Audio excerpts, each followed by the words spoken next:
নমস্কাৰ লোক সকলোকে পুনৰবাৰ আপন নিউজৰ অন্য এটা ভিডিও লৈ স্বাগতম জনাইছো।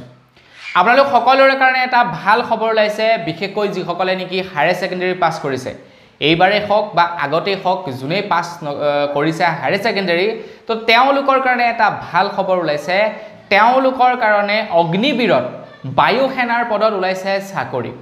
এতিয়া অগ্নিবীৰ নামটো শুনাৰ লগে লগে বহুতৰ মনত হয়তো এইটোটা ইচ্ছা নাযাব পাৰে যে অগ্নিবীৰৰ কাৰণে কেৱল 5 বছৰৰ কাৰণে চাকৰি কৰিব পাৰি। অগ্নিবীৰ যিসকল চাকৰি পায় তেওঁলোকৰ চাকৰি কাৰ্যকাল মাত্ৰ 5 বছৰ। বেলেগ চাকৰি কাৰ্যকাল আই থিংক 60 বছৰলৈকে থাকে, কিন্তু অগ্নিবীৰত যিসকলে চাকৰি পাব তেওঁলোকৰ কাৰ্যকাল মাত্ৰ 5 বছৰ।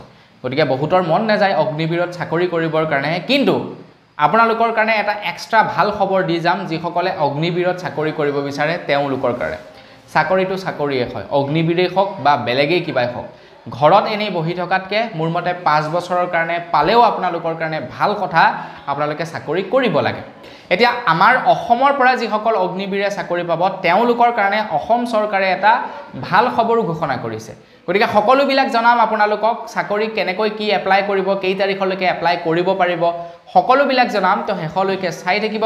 তো মই শ্ৰী পাঞ্জে গগৈ, আপোনালোকে চাই আছে আপোন নিউজ। আহক আৰম্ভ কৰোঁ আজিৰ ভিডিঅ'। তো আপোনালোকক গোটেই খবৰটো দিয়াৰ আগতে বা আপোনালোকক অগ্নিবীৰ কেনেকৈ কি কৰিব সেইবিলাকৰ বিষয়ে জনোৱাৰ আগত আপোনালোকক এটা কথা জনাই দিওঁ। আমাৰ অসম চৰকাৰে ঘোষণা কৰিছিলে যে যিসকল অগ্নিবীৰে অসমৰ পৰা চাকৰি কৰিব, যিসকল লোকে নেকি অগ্নিবীৰত চাকৰি কৰিব অসমৰ পৰা গৈ, তো তেওঁলোক যেতিয়া নেকি 5 বছৰৰ পাছত ৰিটায়াৰ হ'ব, তেতিয়া অসম চৰকাৰৰ ফালৰ পৰা তেখেতলোকক বিভিন্ন স্থানত বা বিভিন্ন হেৰিয়ত ডিপাৰ্টমেণ্টত তেওঁলোকক চাকৰি প্ৰদান কৰিব অসম চৰকাৰে। যিসকল অগ্নিবীৰ থাকিব তো তেওঁলোকক, তো আপোনালোকৰ ক'বলৈ গ'লে এক প্ৰকাৰে সুবিধা আছে আমাৰ অসমৰ মানুহখিনিৰ কাৰণে, যে আপোনালোকে যদি অগ্নিবীৰত চাকৰি পায় তো এটলিষ্ট আপোনালোকৰ কাৰণে এটা সুবিধা আছে কি আপোনালোকে আৰামছে আহি অসম চৰকাৰৰ যিকোনো এটা বিভাগত আপোনালোকে চাকৰি লাভ কৰিব। তো এইটোটা আপোনালোকৰ কাৰণে সুবিধা আছে। তো সেইকাৰণে আপোনালোকে অগ্নিবীৰক অৱহেলা কৰিব নালাগে। 5 বছৰৰ কাৰণে চাকৰি, কিন্তু তাৰ পাছত আপোনালোকে অসম চৰকাৰৰ চাকৰি কৰিব পাৰিব। তো সেইকাৰণে আপোনালোকে এপ্লাই কৰক। তো অসমবাসীৰ কাৰণে সেইটো এটা ভাল খবৰ। কিন্তু কেন্দ্ৰ চৰকাৰেও কৈছে যে যিসকলে নেকি ভাল পাৰফৰ্মেন্স দেখাব এই 5 বছৰত তাৰে 20%ক ৰেগুলাৰ কৰিব বুলি কৈছে। তো তাৰে ভিতৰত যদি আপুনি পৰি যায় সেই 20%ৰ ভিতৰত, তো আপোনালোকে ডাইৰেক্টলি কেন্দ্ৰ চৰকাৰৰ চাকৰিয়াল হৈ যাব, কেন্দ্ৰ চৰকাৰৰ চাকৰি লাভ কৰিব, ডাইৰেক্ট ৰেগুলাৰ হৈ যাব আপোনালোকৰ।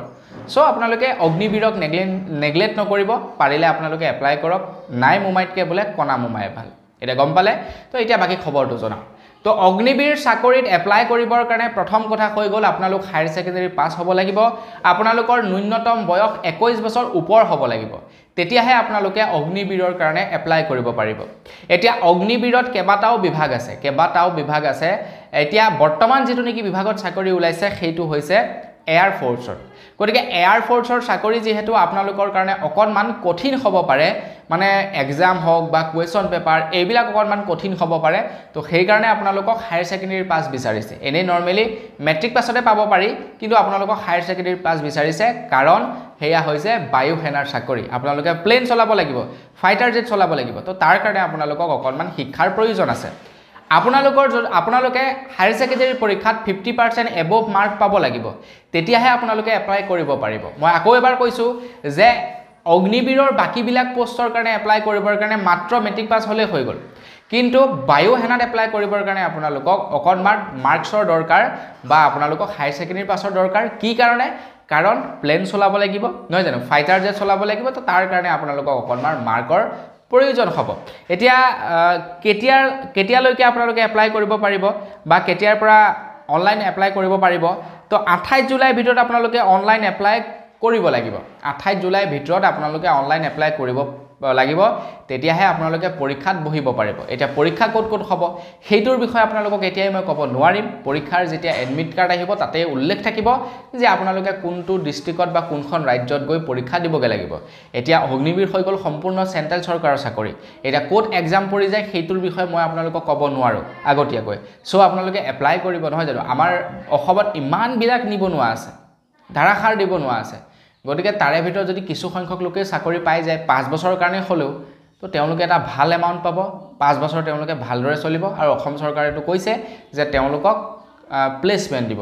মানে তাৰ পৰা ওলাই অহাৰ পাছত তেওঁলোকক প্লেচমেণ্ট দিব বুলি কৈছে এটা কথাটো হৈ গ'ল যে আপোনালোকে এপ্লাই কৰিব ক'ত যাব আপোনালোকে কি ৱেবছাইটত আপোনালোকে এপ্লাই কৰিব এতিয়া অগ্নিবীৰৰ অফিচিয়েল পৰ্টেল আছে অফিচিয়েল ৱেবছাইট আছে তাত গৈ আপোনালোকে এপ্লাই কৰিব পাৰিব নতুবা আপোনালোকক এটা ৱেবছাইট জনাই দিছো www.agnipoth.yuva.cdse.in এই ৱেবছাইটত আপোনালোকে গৈ এপ্লাই কৰিব পাৰিব বুলি জনাইছে তো বন্ধু বান্ধৱীসকল আশা কৰোঁ আপোনালোকে এপ্লাই কৰিব নহয় জানো অগ্নিবীৰে হওক বা যিয়েই নহওক আপোনালোকৰ কাৰণে চাকৰিটো চাকৰিয়ে হয় আৰু অগ্নিবীৰত অকণমান চেলেৰিটো বেছি পাব কিন্তু কষ্টটো অকণমান বেছি হ'ব আপোনালোকৰ ফাইটাৰ জেট চলাব লাগিব বায়ু সেনাত কিবা কিবি ধেৰ আপোনালোকৰ কাম কাজ আছে তো আপোনালোকে এপ্লাই কৰক নে কি কয় আপোনালোকে নহয় জানো ঘৰত এনে বেকাৰ বহি থকাতকৈ এপ্লাই কৰি থোৱাটোৱে মোৰ এটা ভাল হ'ব চাকৰিটো নাপালেও এটা এক্সপিৰিয়েঞ্চ হ'ব যে কেনেকুৱা ধৰণৰ পেপাৰবিলাক আহে কেনেকুৱা নাহে কেনেকৈ ধৰণৰ প্ৰিপাৰেশ্যন চলাব লাগিব তো সেইবিলাকৰ বিষয়ে এটলিষ্ট আপোনালোকে গম পাব তো বন্ধু বান্ধৱীসকল বছ আজিৰ ভিডিঅ' জনাবলগীয়া খবৰ ইমানেই আছিলে খবৰটো জানি কেনেকুৱা লাগিলে কমেণ্ট কৰি জনাব যদি ভাল লাগিলে লাইক এটা কৰিব চেনেলটো ছাবস্ক্ৰাইব কৰা ছাবস্ক্ৰাইবটো কৰি ল'ব